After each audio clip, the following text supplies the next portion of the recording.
Bienvenidos a la 12ª temporada de Ayer y Hoy en La Libre, el podcast donde el derecho se analiza con profundidad, pensamiento crítico y compromiso con la realidad social. El derecho no es estático, evoluciona con la sociedad, se cuestiona en el debate y se fortalece frente a los desafíos del presente. Este es un espacio para el análisis jurídico serio y la reflexión informada. Súmate a esta nueva temporada de Ayer y Hoy en La Libre.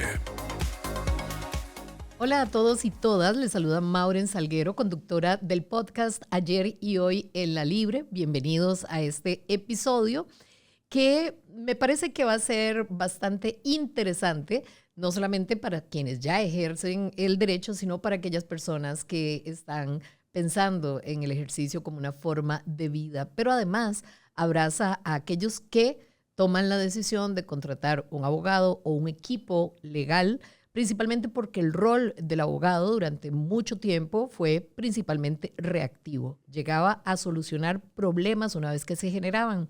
Sin embargo, para mi gusto y también para nuestro invitado, este modelo ha ido cambiando desde que estamos en un momento donde la tecnología, las situaciones y los entornos también a nivel corporativo han cambiado. Así que hoy tenemos, para suerte nuestra, y le damos la bienvenida a Javier Madrigal. Él es abogado corporativo con 15 años de experiencia trabajando con multinacionales. Es egresado de nuestra Universidad Escuela Libre de Derecho y además es fundador de Lexon, donde trabaja justamente directamente con empresas y equipos legales, estructurando cómo operan, integrando estrategia, que es vital, diseñando procesos e integrándolo con las nuevas tecnologías. Bienvenido. Muchas gracias, Javier. Bueno, muchas gracias a vos, Mauren, y gracias a la U por la invitación, estar acá, muy contento. Bueno, muchas gracias por aceptar la invitación y no sé por qué presiento que te vamos a tener con mucha más frecuencia. Ojalá que sí, ojalá que sí sea. Sí. Bueno, justamente hablando de esto, sí, el rol ha sido desde siempre y nos preparan para asumir lo reactivo, pero ahora la idea es que los abogados o los equipos legales empiecen a liderar, ¿verdad? Que lleguen a esta organización a presentar estrategias que no solo resuelvan, sino que prevengan, que organicen y que den a todo el tema operativo de una empresa o de una organización esto, ¿no? Todas las herramientas para que caminen en su cotidianidad con bastante efectividad. Correcto, así es. Así es, se ha dado un cambio de paradigma y volviendo a lo que vos indicabas de la reactividad que un poco hemos tenido dentro de la función, como yo le llamo y como le llaman también en las compañías, ¿verdad? La función legal. Acá podemos hablar un poquito de historia y contar la historia, ¿verdad? Hace 30 años los modelos operativos de las compañías eran muy distintos a lo que vemos hoy en día. Hace 30 años se buscaba contratar firmas legales externas que básicamente iban a suplir todas esas necesidades que podía tener una empresa. Esas firmas legales probablemente eran administradas también por el equipo comercial de una compañía. Ahí fue evolucionando naturalmente por un tema de la forma que existe y lo conozco a nivel Latinoamérica, se sigue cobrando por hora de trabajo, ¿verdad? Es como el modelo más tradicional y el más común de encontrar. Entonces, en ese camino, pues por supuesto, conforme las operaciones van creciendo, se vuelve muy caro. Entonces, ahí es donde ya se empiezan a pensar en las compañías a integrar equipos legales, ¿verdad? Y esta evolución ya estamos hablando ya 20 años atrás, empiezan a contratar abogados para que ejerzan cierto tipo de funciones a nivel interno y que también tercericen otras que sí necesariamente requieren un abogado externo. Hace 15, 10 años es que esto ha evolucionado todavía más con las nuevas tecnologías que vos estabas mencionando, en el sentido de que ya podemos ver compañías que su función legal tiene un 80, 90% del trabajo que se hace internamente. El restante por ciento es tercerizado a firmas externas y estoy hablando de trabajo que necesariamente por la regulación de cada país específico, ¿verdad? Tiene que ser realizado por un abogado local o un notario en algunos otros casos. Entonces, eso es como para contarles un poquito el camino que nos ha llevado a lo que tenemos hoy. Muy interesante porque, valdría la pena después, pasando la página de la historia, qué es lo que pasa hoy. Los dueños de empresas o negocios, ¿verdad? A nivel comercial, ¿qué exigen hoy de un equipo legal o de un abogado? Porque ya aquel modelo reactivo ya no es suficiente. Bien, ahí llegaste, sí, al punto de cambiar de ser reactivo a ser un equipo legal o un gerente legal en una compañía más proactivo, ¿verdad? Y entonces ahí se hablan de dos cosas. Se habla de estrategia y se habla de eficiencia. Entonces, ¿cómo lo vemos? Estrategia en el sentido de anticipar, conocer el negocio específicamente, cuáles son los objetivos de ese negocio, ¿verdad? ¿Cuál es la industria en la que opera? A partir de ahí, el abogado puede prever cuestiones de cumplimiento, cuestiones operativas también, puede hacer más predecible la operación de contratos, por ejemplo. Entonces, cuando hablamos de estrategia desde ese lugar donde se anticipa lo que la compañía va a requerir del equipo legal. No simplemente esperar a que ocurra el problema. ¿Y el problema como cuál? Como los miles que podemos encontrar, un proveedor que no quiere cumplir, un proveedor que quiere cambiar las condiciones, o un litigio, por ejemplo, que ya llegue al escritorio, ¿verdad? Esos son actos que son reactivos porque ya el problema ocurrió. Entonces, lo que se busca en este tema es anticipar eso. Y en la parte de eficiencia es anticiparlo y hacerlo con el menor costo posible y de la manera más rápida posible. Entonces, ese es un poco, digamos, los dos elementos que se confabulan ahí en esa situación. Me parece muy interesante porque estaríamos hablando de un equipo legal como un guante a la medida para esa organización en específico, y el nivel de involucramiento que esto implica es lo que está representando esta transformación estructural. ¿Es algo que ya se dio o estamos haciendo un cambio gradual hacia este modelo operacional del equipo legal? Ha sido un cambio gradual, como te mencionaba al inicio, esto lleva 10, 15 años de evolución en el cual aceleradamente también por la adopción de nuevas tecnologías ha obligado un poco, ¿verdad?, a la industria a ir ahí. Y cuando hablo de 10, 15 años estoy hablando específicamente de la aparición y el auge de los legal operations. Que esto es un movimiento que sí nació a nivel de equipos legales internos, donde sí existió esto que vos estás preguntando, un diseño de un proceso, un diseño de un modelo operativo bajo el cual un equipo legal va a desempeñarse dentro de una empresa. Entonces, si ves, ahí ya te estoy incorporando herramientas de otras áreas, ¿verdad? Que esto fue lo que hizo el Legal Operations, ¿verdad? Incorporar herramientas de finanzas, incorporar herramientas de project management, incorporar herramientas de las áreas comerciales, manejo de datos, por ejemplo, poder calcular y saber cuántas solicitudes tengo de contratos durante el mes, cuál es el ciclo de vida, digamos, de la operación de la compañía para saber dónde es que legal entra y dónde es que puede, lo que desde mi criterio debe hacer un equipo legal, habilitar y proteger al negocio para que opere. Optimizarlo, hacerlo más... desde todas las áreas. Ya no es la puerta cerrada del departamento legal, correcto, sino un equipo legal integrado. Integrado y no solamente integrado. Y ahí entra un tema que es tu especialidad, comunicación. Tenemos que cambiar el paradigma y ha venido cambiando en que nosotros solamente nos dedicamos a revisar el tema puntual técnico, legal. No, eso ya no es suficiente.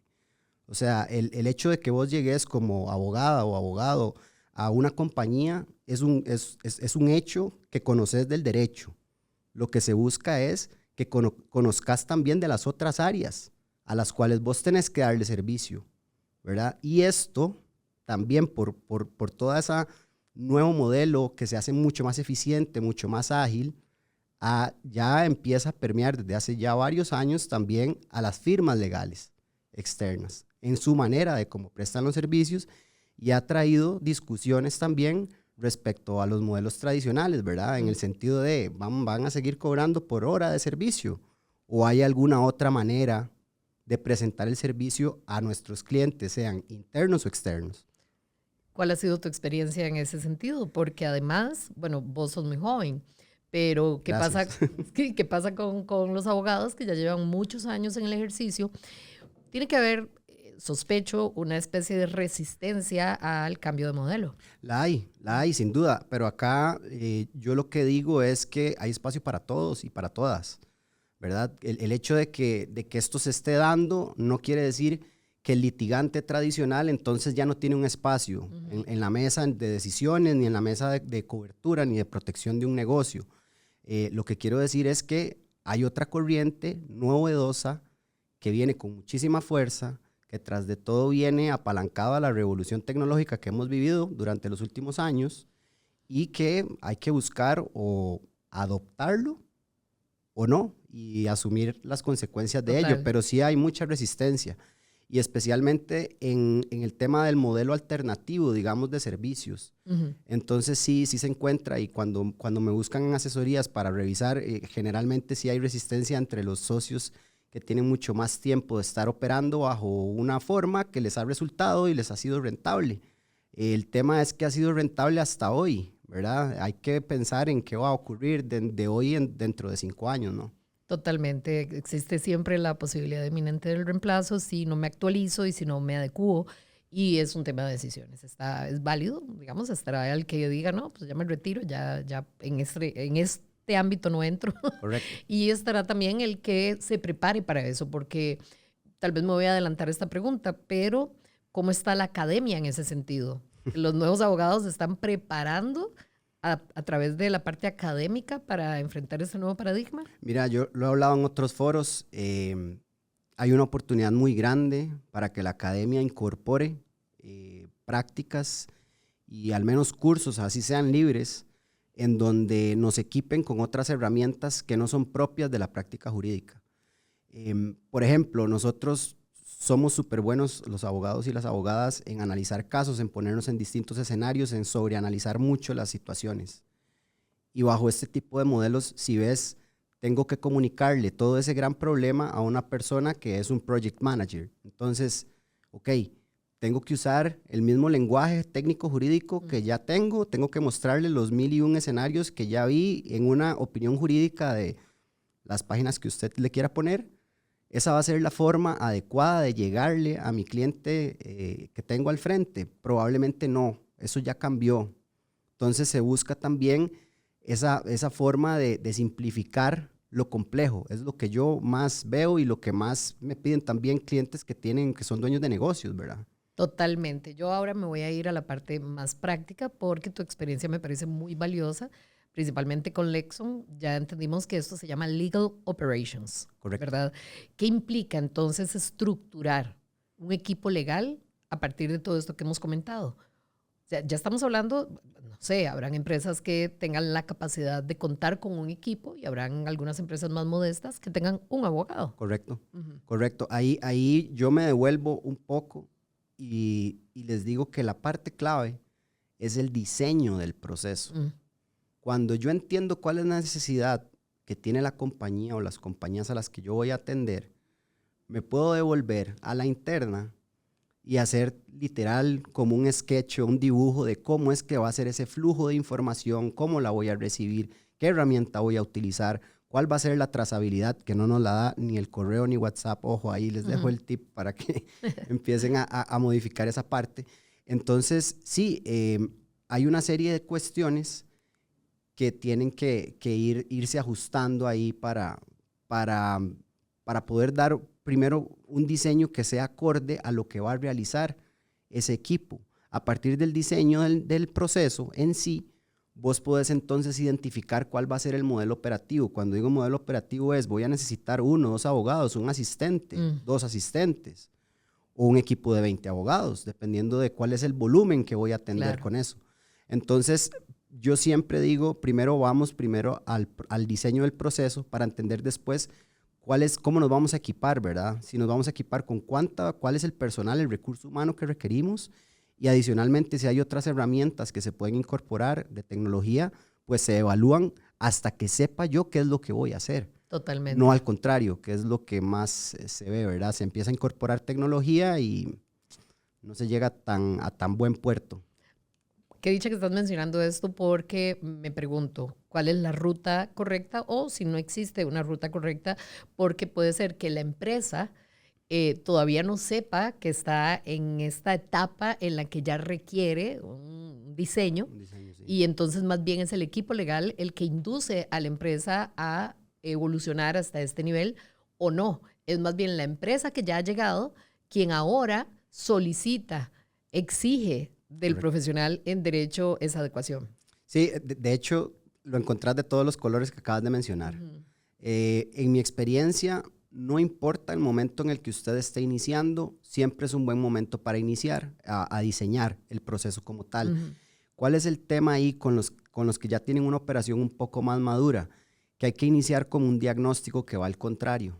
Es entender qué es lo que estoy haciendo antes de entender qué es lo que voy a hacer. Entonces, entender qué es lo que estoy haciendo te va a dar, por ejemplo, lo que hablaba de la trazabilidad, que es lo que más se encuentra, no solo en equipos legales de compañías, sino también los colegas que tienen sus firmas.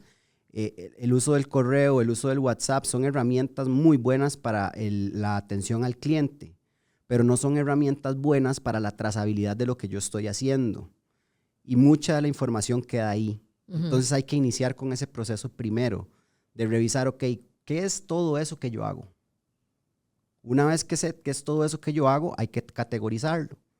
Cuando vos lo categorizás, puedes entender si para, no sé, por dar un ejemplo, el manejo o el flujo de contratos, 200 contratos al mes, por decir cualquier número, si eso lo puedes hacer con una persona más una herramienta tecnológica o si necesitas 50. Pero ahí los ejercicios van dependiendo de la etapa de cada uno, ¿verdad? Entonces sí, en los que van más maduros se inicia con ese diagnóstico o esa debida diligencia, si lo queremos llamar de alguna manera, de la operación, para entonces armar el proceso ahí de atrás hacia adelante más bien. Ahora, aquí también está todo esto atravesado por un tema cultural, ¿verdad? Cultural a nivel de organización, pero cultural también a nivel de país. Sin duda. Entiendo que las grandes multinacionales hoy tienen esta apertura, ¿no? Como para entender cómo el equipo legal forma parte integral de todo el equipo productivo, de eficiencia, operativo, etcétera. ¿Cuáles son los principales desafíos a nivel país de lo que has experimentado vos a través de Lexon? Ok, mira, el principal desafío está en el paradigma que mencionaba del modelo tradicional. Ahí hay un reto grande. Sin embargo, sí debo decir, parte de los legal operations hay unas funciones o unas unidades de negocio que se les llama Alternative Legal Service Providers. Son proveedores de servicios legales alternativos. En Costa Rica tenemos la primera ALSP, que es Predictabil. Un saludo a Bernardo. Esa es la primera ALSP que está, digamos, por llamarlo de alguna manera, certificada por una firma internacional. Y es la primera en Latinoamérica. Y digo eso porque entonces pongo el reto, en el sentido de que tenemos el talento, tenemos la voluntad, porque si no, no existiría ese tipo de negocio, ese modelo de negocio, no existiría Lexon tampoco. Entonces, hay oportunidad y hay espacio, pero sí tenemos que seguir pujando, digamos, como movimiento, digamos, de innovación, ¿verdad? Legal y tecnológica en el sector legal o en la industria legal en general, para llegar a adoptar otras formas de trabajo que nos pueden dar muchísimas ventajas competitivas. Costa Rica, nosotros tenemos 30 años de estar desarrollando procesos de recursos humanos, de finanzas, de otras unidades de negocio. Hay gente que es verdaderamente preparada y experta en diseño de procesos, no legales, pero diseños de procesos. Claro. ¿Y qué nos impide a nosotros absorber todo ese conocimiento y poner a disposición del país y de Latinoamérica, ¿verdad? Y también Estados Unidos, Canadá, modelos de servicio que busquen hacer más eficientes las operaciones desde acá? Y estoy hablando ya de todo el músculo que tenemos con los centros de servicios compartidos en Costa Rica específicamente.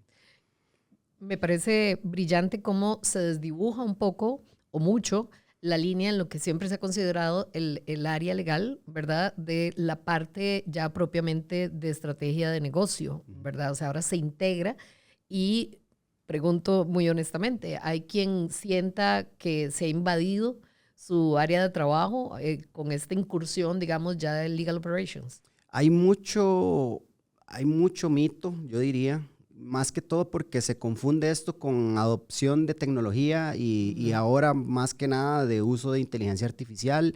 Y hay ahí el mito, ¿verdad?, de que nos vamos a quedar sin trabajo los abogados y hay ciertas tareas que se van a poder automatizar con inteligencia artificial. Eso es cierto. Eso es cierto. Y todo bien. Y todo bien, ¿verdad? Ahí el punto es en cómo nosotros usamos esa tecnología, cómo nos apalancamos en ella. Y solo para darte un ejemplo así, y usándolo de la inteligencia artificial, sé que muchos lo utilizamos para, no sé, resumir jurisprudencia y demás, que está muy bien porque eso nos ahorra tiempo operativo, ¿verdad? Entonces, eso siempre es una ganancia, todos queremos tener más tiempo para otras cosas, pero realmente con la inteligencia artificial eso es una tarea aislada, ¿verdad? Y así otro montón de tareas que he visto que se utiliza la inteligencia artificial, pero son tareas aisladas. Son cosas que el abogado o la abogada pueden hacer. Que sí, invierten menos tiempo haciéndolo, perfecto. Pero al final, ahí lo que se está automatizando o se está digitalizando es la misma forma de operar. La inteligencia artificial hoy en día sirve para crear sistemas. Correcto. ¿Cierto? Entonces, hay una subutilización, digamos, de la tecnología. Es lo que más yo puedo ver. Se subutiliza, ¿verdad? Y no se apalanca de un diseño de proceso, como lo he mencionado. Qué interesante, porque hoy muchas empresas están implementando tecnología para optimizar todo el sistema operativo del tipo de negocio que sea, pero nos estrellamos de frente con algo que se está desarrollando de manera vertiginosa. ¿Puede un equipo legal preparar a un negocio para la posterior implementación de tecnología? Porque, claro, provoca de una vez tratar de automatizar muchísimas cosas, generar todos estos procesos en los que la tecnología apoya más allá de la dimensión que teníamos hace muy poco. Pero, ¿cuál es el papel entonces que entra a jugar el equipo legal o todo lo que tiene que ver con legal operations antes de la implementación de una tecnología? Ahí es donde se ve, ahí es donde se muestra más que nada la gerencia legal. Es lo que estás diciendo. ¿Cómo preparo al negocio para eso? Y una buena gerencia legal prepara al negocio para todo lo que va a pasar. Sí. ¿Verdad? Y para todo lo que va a pasar, estoy hablando de reestructuraciones, de cambios de modelo que mueven una operación de Costa Rica para Honduras, por decir cualquier cosa, o en la región la distribuyen distinto, no es Centroamérica y el Caribe, sino que ahora es Latinoamérica Norte. Entonces hay muchos cambios ahí y hay muchas cuestiones que también ya en una gerencia legal se entienden que van a pasar. Y si se entienden que van a pasar, si se tiene ya ese know-how, digamos, entonces sí, hay que preparar a la compañía para esa adopción. Ahí sí entra un tema, ¿verdad?, que es justo lo que estaba mencionando anteriormente de el terror o pánico, miedo, de que entonces yo me quede sin trabajo porque estoy habilitando esto para que venga la inteligencia artificial y se conecte y haga lo que yo hacía. Pero la parte estratégica y de conocimiento puro de un negocio y el conocimiento técnico que un abogado tiene, al menos a hoy, si bien hay muchas iniciativas y bueno, hoy que estamos grabando este podcast, hace pocos días Claude, que es una herramienta de inteligencia artificial, anunció los plugins ya unificados, 12 plugins de manejo de cuestiones legales y es bastante robusto. Hay otras como Harvey, que están con otro tipo de iniciativas donde están casi ya siendo un departamento legal interno, donde se conectan y ahí las personas de las diferentes funciones pueden acudir por consejo legal y demás. Entonces, sí, eso ya está pasando, eso ya está pasando. Entonces, acá el tema es cómo nos vamos a reinventar, ¿verdad? Y cómo entonces vamos a utilizar la inteligencia artificial o la tecnología en general, porque van a seguir pasando y existiendo innovaciones. Es nosotros como abogados, si nos queremos dedicar o queremos ejercer nuestra profesión en este nicho, ¿cómo nos vamos a preparar? Esa es la pregunta, ¿verdad? Entonces, yo diría que que es seguir incentivando el saber y el conocer de qué se tratan, ¿verdad? Las diferentes tendencias que van apareciendo, y ahí a partir de ahí ajustar a lo que se requiera dentro de la compañía y también dentro de lo que yo tenga, digamos, como expectativa de carrera también.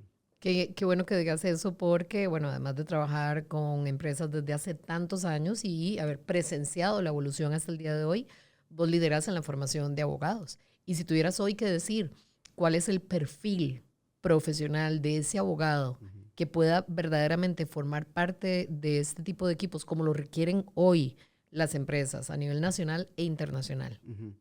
Que yo les diría no dejen de aprender. No dejen de aprender y no sean tímidos en aprender cualquier herramienta que venga de otra área que sea ajena al derecho. Y cuando les digo otra área es, de nuevo, finanzas. Es súper importante conocer de finanzas, así sea lo más sencillo, entender cómo leer los números de una compañía, etcétera, ¿verdad? A nivel de manejo de proyectos, también es importantísimo, es equiparse con otras herramientas, el tema de comunicación que hablábamos, la síntesis, en fin, hay una serie de habilidades blandas también que es muy necesario que se ejerciten. Nosotros tenemos oralidad, ¿verdad? Y tenemos escritura, redacción muy desarrollada, los abogados o abogadas en general, y eso es lo que también en la academia nos incentivan con las pruebas y los exámenes que nos hacen, pero ya no es suficiente. Y hay que tener apertura de conocer de otras áreas y entender también los dolores de otras áreas, porque también somos muy dados a hablar en nuestro idioma y nuestro idioma es nuestro. Claro. Hay que hablar en español universal para que las otras áreas y nuestros clientes internos nos comprendan. Si una empresa quiere empezar hoy, Javier, a estructurar mejor su negocio incorporando un equipo legal, ¿por dónde debe empezar? Porque, claro, ya yo escuché el podcast o ya tuve un acercamiento, por ejemplo, y me doy cuenta que me estoy quedando atrás. O sea, entendiendo todo este tema de diseño operativo, estratégico, donde el área legal forma o se convierte en protagonista, o por lo menos un acompañamiento casi que imprescindible, ¿por dónde empiezo? ¿Yo dueña o dueño de empresa? Ahí yo le diría, lo primero es encontrar un perfil de abogado o abogada que se ajuste a lo que se quiere. Ese trabajo no lo puede iniciar el dueño de negocio sin acompañamiento. Entonces sí es necesario que encuentre un perfil que se ajuste a toda esta tendencia, que sea flexible, es muy importante. Por ahí hay que iniciar para poder entonces entrar a la compañía y entender cuál es todo, digamos, todos esos temas que el equipo legal o el gerente legal va a tener en su mesa, en su escritorio. Entonces sí, lo primero es equiparse con recurso humano, y si quiere adelantar un poco, puede empezar a verificar la trazabilidad de las diferentes consultas que tiene. ¿Cuáles son las consultas más recurrentes? ¿Cuáles son aquellas que parecen una excepción? ¿Cuánto tarda en que le resuelvan eso una firma externa, si es que está trabajando con una firma externa? Todo eso es data que después le va a ayudar muchísimo para poder estructurar de mejor manera la operación en la parte legal. Yo diría, y por favor decime si me equivoco, que esto también podría generar una expansión de ese negocio, de esa misma empresa. Si hoy siento que mis posibilidades con lo que sé y con lo que hago se remiten solamente a nivel local, ¿verdad? ¿Cómo esto puede también proyectarme para desarrollar mi negocio a nivel regional, a nivel transcontinental? Claro, o sea, y justamente ahí es donde viene el tema, y es súper buena la pregunta porque me da pie a decirte, eso es estrategia. Un abogado o una abogada que prepare un negocio para que pueda escalar, esa es la estrategia que se busca. No el que resuelve litigio, esos ya existen, eso está genial. Claro. Pero se necesita también espacio para esos otros que tienen el ojo legal y comercial, financiero si se quiere también. Administrativo, para poder estructurar la compañía de una forma en la que ya esté habilitada para crecer y que tenga una organización para crecer. Entonces sí, efectivamente, y eso es lo que la va a preparar también para expandirse. Entonces, hablemos, no sé, por dar un ejemplo de una empresa de consumo masivo, de productos de consumo masivo, genial. Jabones. Alguien está fabricando jabones, ya tiene una línea de distribución o 2 líneas de distribución en Costa Rica, está viendo la oportunidad de expandir a Panamá o abrir mercado en Guatemala. Ok, hacer eso requiere estrategia. Total.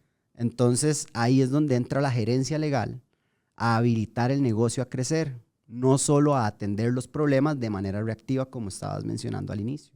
Muchísimas gracias, Javier. Me parece muy valioso todo lo que has compartido, pero no nos quedemos ahí. Si tenés redes sociales que compartir o una página web, porque ya hablamos de la formación de abogados y creo que se despierta un interés muy genuino de estar al día. Sí, ¿Dónde te pueden encontrar? Bien, el sitio web es lexonlatam.com. Me pueden escribir también a info@lexonlatam.com. Salimos en Instagram como lexon.la y me pueden encontrar también en LinkedIn, que es donde más publico temas de diseño de procesos y todo el apoyo que damos a abogados a nivel de formación. Como Javier Madrigal aparezco en LinkedIn, ahí los espero y los veo y nos escribimos sin duda. Muchísimas gracias. Gracias a vos. Quiero cerrar con esto que extraigo de la entrevista y es justamente el derecho no está desapareciendo. Que no nos intimide las herramientas de tecnología o de inteligencia artificial. El derecho está evolucionando y es una decisión de cada uno de los que hoy eligieron esta hermosa profesión como forma de vida, el quedarse o avanzar. Así que muchas gracias. No, muchas gracias. No lo pudiste resumir mejor, Maureen. Muchas gracias y gracias a la producción en la U. Invitado para un próximo episodio, Genial, por favor. Acá estaremos. Gracias. Ustedes también invitados para todo lo que todavía falta recorrer en esta temporada de Ayer y Hoy en la Libre. Aquí el derecho se piensa, se discute y se conecta con la realidad que lo transforma. Encuentra más contenido en nuestras plataformas digitales y en el sitio institucional de la universidad. Hasta la próxima.